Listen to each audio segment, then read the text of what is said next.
जय मसीह की। स्वागत है आप सबका इस कार्यक्रम में। आज के रोटी शीघ्र ही आने वाला यीशु मसीह के नाम से मैं आप सबको स्वागत करता हूं। आइए प्रार्थना करें। स्वर्गीय परमेश्वर, आपका पुत्र यीशु मसीह के नाम से हम आपके सन्मुख में आते हैं। प्रभु, हम पर करुणा करे। ये सुबह दिन परमेश्वर आपके द्वारा बनाया गया दिन है। हम आनंदित रहने के लिए, मगन रहने के लिए, आत्मीय रहने के लिए, पवित्र रहने के लिए सबों का सहायता करें। प्रभु, हमारे देश के प्रति हम मध्यस्थता करते हैं, हमारे अधिकारीगणों के प्रति हम मध्यस्थता के प्रार्थना करते हैं। आपका वचन है, आपका इच्छा है परमेश्वर, हम एक दूसरे के लिए प्रार्थना करें। धन्यवाद परमेश्वर, हमारे दुख मुसीबत समस्या आप दूर करेंगे। मनुष्यों के बुद्धि युक्ति से बढ़कर प्रभु हमें आपके करुणा की जरूरत है। हमारे जीवन से बढ़कर है आपका करुणा। प्रभु जी, हमारे अधिकारीगणों के लिए आमीन हालेलुया ठीक प्रकार के निर्णय फैसला करने के लिए स्वर्गीय ज्ञान से भर दे परमेश्वर। धन्यवाद हो। प्रत्येक बातों के प्रति हम आपको धन्यवाद देते हैं। वास्तव में प्रभु हम विश्वास करते हैं आप हमसे आज के दिन बात करेंगे। जो वचन आप हमें देने वाला है, हम आज आत्मीय हालेलुया हृदय में मजबूत हो जाने पाए। धन्यवाद हो यीशु मसीह के नाम से, आमीन। आज की मनादी के लिए हम एक वचन पढ़ेंगे। लूका रचित सुसमाचार 15वीं अध्याय के 17वीं वाक्य। जब वो अपने आपे में आया तब कहने लगा कि मेरे पिता के कितने ही मजदूरों को भोजन से अधिक रोटी मिलती है और मैं यहाँ भूखा मर रहा हूँ।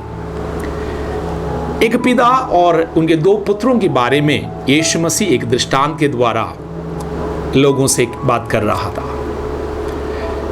एक पुत्र ऐसा है, उनके जवानी में अपने पिता से, उनके पिता की आधा संपत्ति लेकर दूर चला गया अपने मित्रों में, और जिस प्रकार के अनुचित चाल चलन, पाप और अंधकार की अशुद्धि के स्वभाव में वो चल सकता था, सब कुछ करके वो संपत्ति का नाश करा, बर्बाद करा और उड़ा डाला। और जब सारे धन खत्म होने के बाद वो उस देश के, जिस जगह पर उस समय वो रह रहे थे, उस देश के एक धनवान के पास गया और उससे कोई नौकरी का उम्मीद करा। उनको नौकरी मिला है, वो ऐसा नौकरी है सूअरों को चराने का नौकरी, और उस नौकरी के द्वारा वो अपना पेट भरना चाहता था। लेकिन उस वचन में लिखा है उस काम के कारण उसको पेट भर के खाना भी नहीं मिलता था।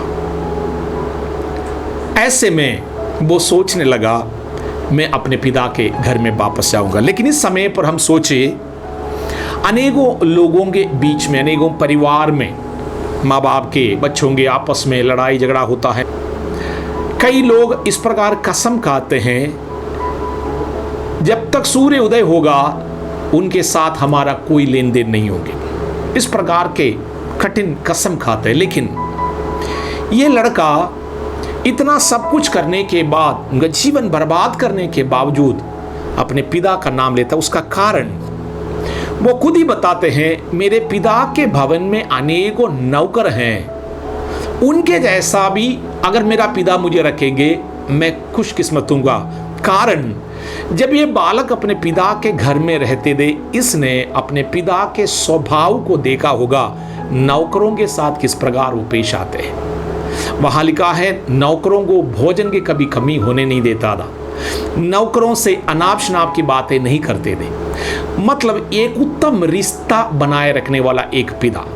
दूसरा, उस पिता का स्वभाव यही है, जब पुत्र ने धन संपत्ति मांगा वो मना नहीं करा, तुरंत उसको आधा हिस्सा दे दिया। वो पिता का एक और स्वभाव है, वो इंतजार कर रहा है, उनको विश्वास है एक दिन उसका पुत्र वापस आएगा। देखिए, एक पुत्र उनके अज्ञानता के कारण वो अपने जवानी के जोश में घर छोड़कर चले जाते हैं, लेकिन पिता अपने स्वभाव को बदल नहीं सकते हैं। ये पुत्र सोचता है मेरा पिता मेरे नौकरों के साथ अगर इस प्रकार के व्यवहार करेगा तो एक पुत्र होने के नाते कम से कम मुझे वापस घर में ले लेंगे। इस वचन के द्वारा मैं क्या कहना चाहता हूँ, हो सकता है अनेकों के साथ के हमारा रिश्ता ठीक नहीं है। कई लोग आपको बुरा भला कहते हो, कई लोग आपके साथ रहना नहीं पसंद करते होंगे, कई लोग आपसे बातचीत करना नहीं पसंद करते होंगे। लेकिन प्रभु के वचन के अनुसार एक समय ऐसा आएगा जब लोगों के जीवन में बुराई और कठिनाई आता है, अगर वो आपको याद करता है उनके दुख के समय पर, मैं कहता हूँ आप परमेश्वर के वचनों के अनुसार जीवन व्यतीत करने वाला व्यक्ति है। ये पुत्र जिस देश के जो धनवान है उससे नौकरी मांगा, वो किस प्रकार इनके साथ बर्ताव किया और उनके खुद के पिता उनके घर के नौकरों के साथ जो बर्ताव करता है, इन दोनों बातों को लेकर के उनको समझ में आ गया मेरे पिता कितना धर्मी है।